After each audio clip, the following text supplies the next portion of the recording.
Hello, everyone. It's Dr. Z. Welcome back. This is the Industrial Revolution, Part 2. So, in the next few slides, we're going to talk about industrialization outside of Great Britain, meaning on continental Europe. And just as a refresher, remember that Great Britain's industrialization was marked by having numerous amounts of resources, such as coal and iron ore. Likewise, the things that they produced, you see their cotton, wool, and machinery, were able to be shipped because they had canals. They were an island nation. They had the Methodist work ethic. And so Great Britain really, when we think of like 1750s to 1850s, that 100 years is the Industrial Revolution in Great Britain, and they get it started. But let's talk about a couple other countries. So France, if you look at this map, you see here that these are the railways in France that were developed between the 1840s and 1860s. So you see the green right around Paris, very teeny tiny there, right? That's the beginning of the rails, right? And then you follow the blue line, okay? And then you go to the pink, and then you go to the red, and then the orange, and then finally the yellow.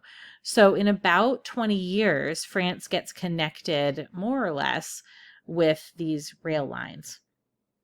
Now, Eugen Weber is a historian that I read in grad school, and he has a really fun book called Peasants into Frenchmen. And for anyone who's really into nations and nationalisms and sort of those kind of ideologies before they get totally transformed in the 20th century, but 19th century nationalism.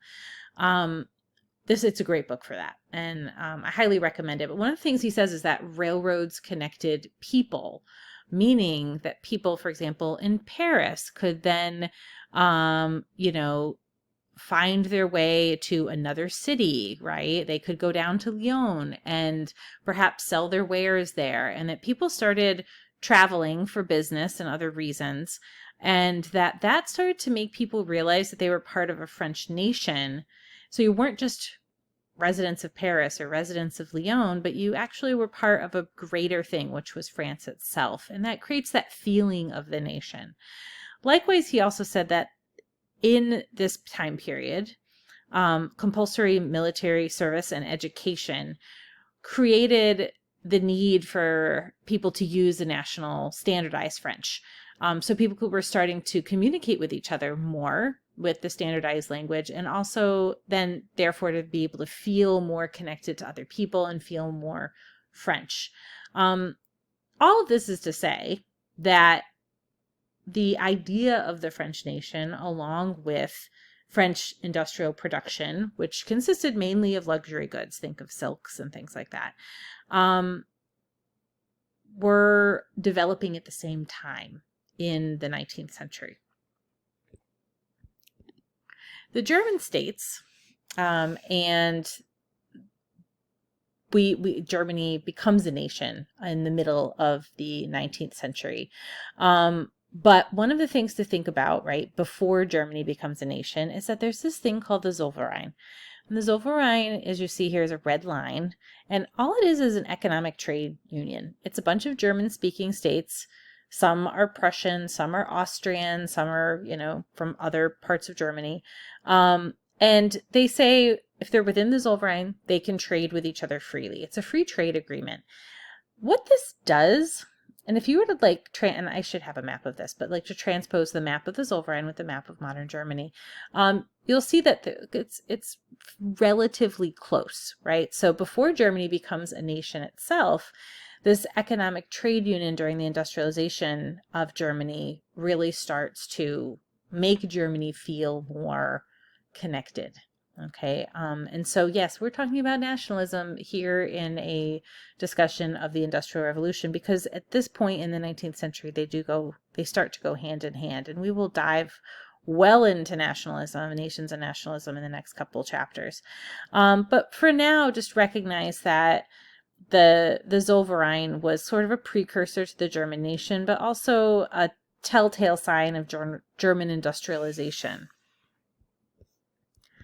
When we look at industrialization on the continent itself, you can see the railroads in the German states, in France, right? By 1850, we start to see emerging industrial areas, Paris, Lyon, Milan, Prague. And we see that there's other things, and this map shows us ironworks as well, coal deposits. And what it doesn't show us is England. If this map was populated for Great Britain, it would be littered with rails and coal deposits and all sorts of things like that. But we want to recognize that by 1850, a good 100 years into the British Industrial Revolution, continental Europe is starting to see the effects of industrialism. So it starts in Great Britain and it moves eastward onto the continent. So your key concept outline wants you to understand that the Industrial Revolution spread from Great Britain to the continent, as we just said, okay, and that in Great Britain, the state plays a greater role in promoting industry.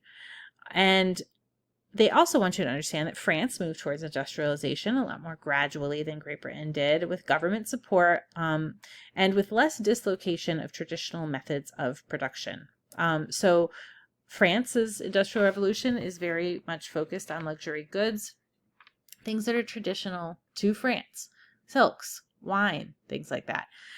Whereas Britain saw a major overhaul from cottage industry to the Industrial Revolution of what people were producing. Lastly, we want to talk about a result of the Industrial Revolution in Great Britain, and that is Chartism. Chartism was a working class movement in the early 19th century. They were a group of working class people who wanted to gain the right to vote because of their labor. So they gave their name from the petition called the People's Charter, which they wrote, and I think 2 million people signed it. It's, one of these massive, massive documents of social history. Which it argued that since the workers worked, they should have the right to vote. Basically, that labor, therefore, should equal citizenship. So not citizenship based on land ownership or on wealth, but on the fact that, hey, I'm a working person, I'm working in this factory or in this mill, and I deserve the right to vote. It's pretty revolutionary if you think about it. And what did they demand? They said that every man who's 21 years of age, of sound mind, and not undergoing punishment for a crime should be able to vote. So no restrictions on finances for voting. Also, a secret ballot, right? To have, that their vote should, if somebody votes, it should be a secret. So they could vote for someone who, say, their boss doesn't vote for, right? So that their job isn't going to be put at risk because of their vote. No property qualification for members of parliament, that MPs they don't have to own an estate. They can be a working class person, and likewise they should get paid.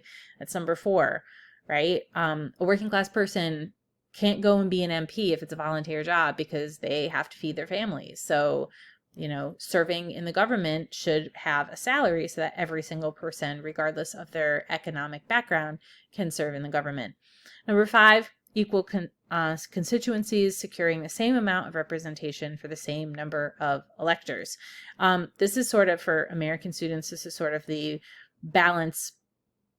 For example, we do it with the House of Representatives and the senators, right? House of Representatives based on the amount of population in your state, whereas the senators, everyone has 2, right? So they were trying to balance it out, much like we do with our House of Representatives. And then annual parliament elections, that the elections would happen annually, so nobody would be in office for too long and they could get voted out, right? So these are, for those of us who live in a republic, we're pretty familiar with a lot of these concepts, but it's also, I think, revolutionary for us today in the United States, and particularly teenagers, to think about, what they take for granted, and wow, these things had to be fought for. So, of course, who is left out, right, of these Chartist demands? We'll talk about that in class. Thank you very much, and see you in class.